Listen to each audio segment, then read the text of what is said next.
வணக்கம் விவசாய நண்பர்களே. நம்ம இப்போ விதை போட போகிறோம். அதாவது நிறைய பேர் ஃபோன் பண்ணி கேட்டாங்க, ஒரு வீடியோ கூட விதையை போடும்போது நீங்கள் காட்ட மாட்டீங்க, எப்படி தான் செய்கிறீங்கன்னு அது எங்களுக்கு தெரிவிங்கன்னு சொல்லிட்டு காட்டினாங்க. எந்தெந்த மருந்து அதன் கூட கலக்கணும் அதெல்லாம் கேட்டாங்க. அதெல்லாம் எந்த மருந்தும் கலக்க தேவையில்லை. விதை நாங்கள் வாங்கின்னு வந்துக்கிறோம். இப்போ உங்கள் கண்ணு எதிர்க்கே போட போகிறோம். இந்த சீசனுக்கு ஏற்ற விதை, இந்த சீசனுக்கு ஏற்ற விதை எந்தெந்த விதைன்னு பிரிப்போம். உங்கள் கண்ணு எதிர்க்கு தான் பிரிப்போம்.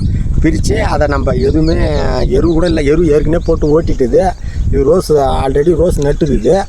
அது நடுமத்தில் நாங்கள் காவா கோயில் அப்படியே சின்ன சின்ன பாத்தியாக நாங்கள் போட போகிறோம்.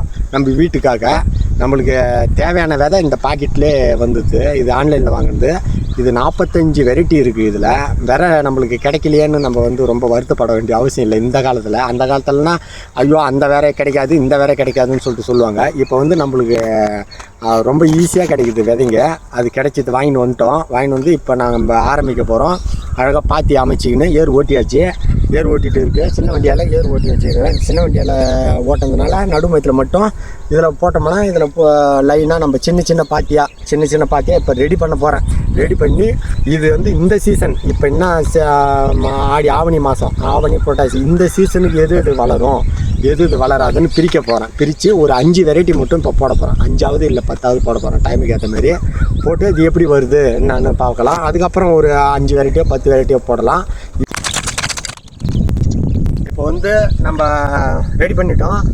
ஒரு மனுஷனும் ஒரு விவசாயி, அதாவது ஒரு விதையை வாங்கி நம்மளே நம்ம தோட்டத்துலேயோ இல்லை மாடி தோட்டத்துலேயோ இல்லை நிலம் இருந்தால் நிலத்துலையோ நம்மளே போட்டு அதை வளர வச்சு அது காய் காய்க்கும் போது அது நல்லா வளர்ந்து நல்லா காய் வந்ததுனாலும் சந்தோஷம்தான். அது சின்ன காயாக வந்தாலும் நம்ம நிலம் நம்ம இடம் நானே உருவாக்குறதுன்னு சொல்லிட்டு ஒரு சந்தோஷம் வரும். அந்த சந்தோஷம் அளவில்லாத சந்தோஷம். அதை நீங்களும் அனுபவிக்கணும். இப்போ நம்ம அந்த பாக்கெட்டில் பார்க்க போகிறோம். நம்ம எத்தனை வெரைட்டின்னு இப்போ பார்க்க போகிறோம். இப்போ ஐயோப்பா ஊறப்பட்ட பாக்கெட் இருக்குது. இப்போ சீசனுக்கு போட போகிறது நான் பச்சை பட்டாணி 1, பச்சை பட்டாணி 1 மொத்தம் 1 2 3 4 5 6 7 8 9 வெரைட்டி இப்போ போட போகிறோம். 45ல் 9 செலெக்ஷன் பண்ணிக்கிறோம். இந்த முத நம்ம கொத்தமல்லி போட போகிறோம். கொத்தமல்லி பெரும்பாலும் நம்ம நாட்டு கொத்தமல்லி நுமிட்டி போடணும். இது எப்படின்னு தெரியல, இது சின்னதாக இருக்குது விதை. இதை டபுளாக முளையுமா இல்லை அப்படியே முளையுமான்னு தெரியல. இது அப்படியே தான் முளையுன்னு நினைக்கிறேன். நம்ம ட்ரை பண்ணுவோம். இப்போ விதைப்போம். எந்த ஒரு விதையாக இருந்தாலும் இந்த கொத்தமல்லி பொறுத்தளவுக்கு மேலே இருக்கணும். பயிர் வகையெல்லாம் ஒரு 1/2 இன்ச்சு பூமியை விட்டு 1/2 இன்ச்சு உள்ளே போகணும். ஒன்று நான் சொல்லி கொடுக்குறேன், சொல்கிறேன். நிறைய விவசாயிங்களுக்கு அது தெரியாது. தெரிஞ்ச விவசாயிகள்லாம் தெரியும். அதாவது 1 இன்ச்சு அளவு மணிலலாம் 2 இன்ச்சு கீழே இருந்தால் கூட வளர்ந்து வந்துடும். கொத்தமல்லி, கடுகு, இந்த சிறுதானியம் அதான் இதெல்லாம் மேலே இருந்ததுனா தான் ஈஸியாக முளையும். மிளகாய் விதை, இதெல்லாம் வெண்டை விதைலாம் ஆழத்தில் இருந்தாலும் வரும். அது 2 இன்ச்சு அளவுக்கு ஆழத்தில் இருந்தாலும் வரும். நம்ம கொத்தமல்லி இது மேலே நம்ம தூவிட்டு மேலே மண் போடணும். மீது ஒன்றும் இல்லை, தூவிடுறோம்.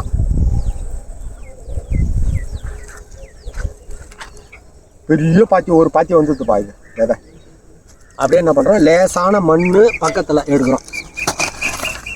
பக்கத்தில் இருக்குது. இது பொறுத்தளவுக்கு மண் லேசாக விதை மூடுற அளவுக்கு, கொஞ்சோண்டு மூடுற அளவுக்கு போடுறோம். ரொம்ப மூட தேவை, அதாவது கொஞ்சம் கொஞ்சமாக மூடணும்.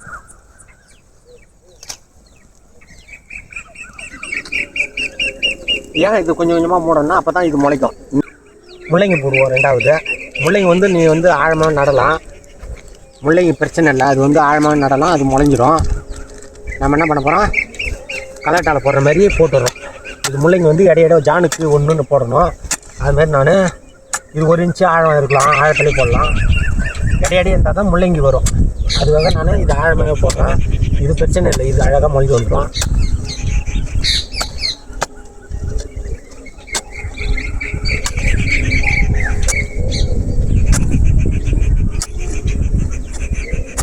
இது மணிலா மாரி இது 1 இன்ச்சு ஆழத்தில் இருந்தால் கூட இது முளைங்குது. ஓகே, முள்ளங்கி வேலை முடிஞ்சுது. 2 வெரைட்டி முடிச்சிட்டோம். 3வது பட்டாணி போட போகிறோம். பட்டாணி பொறுத்த அளவுக்கு நீங்கள் அதாவது ஒரு 1/2 இன்ச்சு இருந்தால் போதும். இதுவும் முள்ளங்கி மாதிரியே ஒரு பாத்தி அளவுக்கு நம்ம போட போகிறோம். இந்த பட்டாணி எப்படி வருதுன்னு பார்ப்போம் நம்ம ஏரியாவில். இந்த பாத்தி பட்டாணி 3 ஐட்டம் முடிஞ்சு போச்சு. 4வது ஐட்டம் வரும். கேரட் போட போகிறோம். கேரட் வேலை முடிஞ்சுது. வந்து விவசாயம் ஆகட்டும் இல்லை மாடி தோட்டத்தில் மக்களாகட்டும் எல்லாருமே நீங்கள் என்ன பண்ணுறீங்க, எப்படி இந்த விதையை நடலாம் அப்படின்னு சொல்லிட்டு இப்போ காமிச்சேன் நான். இது மாதிரி தான் செய்யணும். இப்போ செய்கிறது தண்ணியை அடிக்கிறதுனா மேலே துணியை போட்டுட்டு அடிக்கலாம், இல்லை தண்ணியை அடிக்கணும், பாய்ச்சக்கூடாது. தண்ணி பாய்ச்சினோம்னா அது வந்து நல்லா வளராது, முளையாது. அது ஏன் முளையாதுன்னா நிறைய பேருக்கு தெரியாது. அது நல்லா தெரிஞ்சவங்களுக்கு மட்டும்தான், விவசாயிகள்லாம் தெரியும், நிறைய பேருக்கு தெரியாது. அதை சொல்லிடுறேன் நான். தண்ணி ஒரு ஜாடியிலையோ இல்லை நிலத்திலையோ பாத்தி கட்டி தண்ணி பாசனம்னா எல்லா பயிருமே தண்ணி பாசும்போது பூமி வந்து இறுகிடுனா அப்படியே மட்டமாகி கீழே அழுந்தும்போது புளிப்புத்தன்மை வரும். அதாவது வந்து நம்ம பூமி வந்து புளிப்புத்தன்மை வரும் தண்ணி பாசன உடனே. அதாவது வளர்ந்த செடிக்கு தண்ணி பாசலாம், அது வந்து தாங்கும். அந்த புளிப்புத்தன்மை தான் வேணும் அதுக்கு, அப்போ தான் நல்லா வளரும். ஆனால் முளையிறதுக்கு முன்ன அந்த புளிப்புத்தன்மை வந்ததுன்னா இது முக்கியமான விஷயம். இது இந்த விதையை பொறுத்த அளவுக்கு போட்டதுன்னா, ஐயோ நான் போட்டேன் வளரல நிறைய பேர் சொல்லுவாங்க.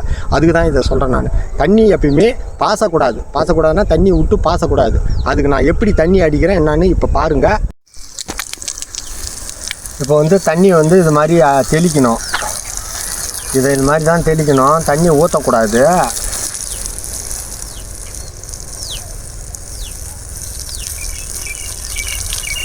தெளிச்சுட்டு ஒரு 2 இன்ச்சு உள்ள ஊறின உடனே புடவை போட்டு கொஞ்சோண்டு தெளித்து விட்டுடணும். இதெல்லாம் சேர்த்துங்க பாருங்கள்.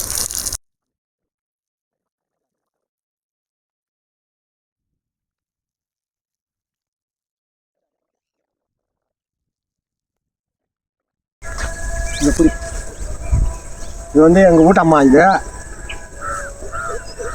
புடிமா புடவை புடிமா.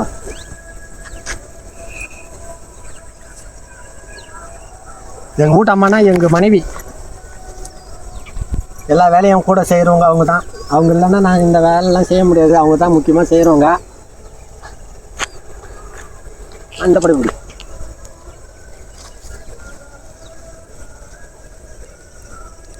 இந்த அளவுக்கு விவசாயம் கூட தெரியாது எனக்கு, அவங்க தான் கற்றுக் கொடுத்தாங்க பெரும்பாலும்.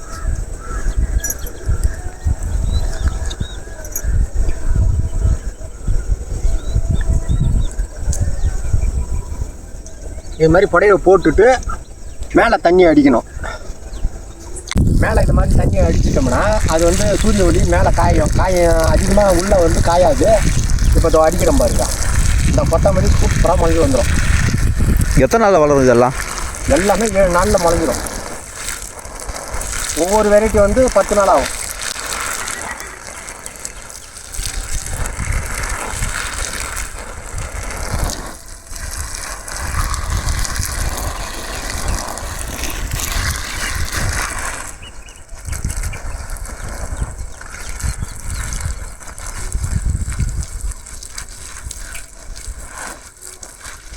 முளையட்டும், அப்புறம் பார்க்கலாம். நம்ம சேனலை சப்ஸ்கிரைப் பண்ணிங்க.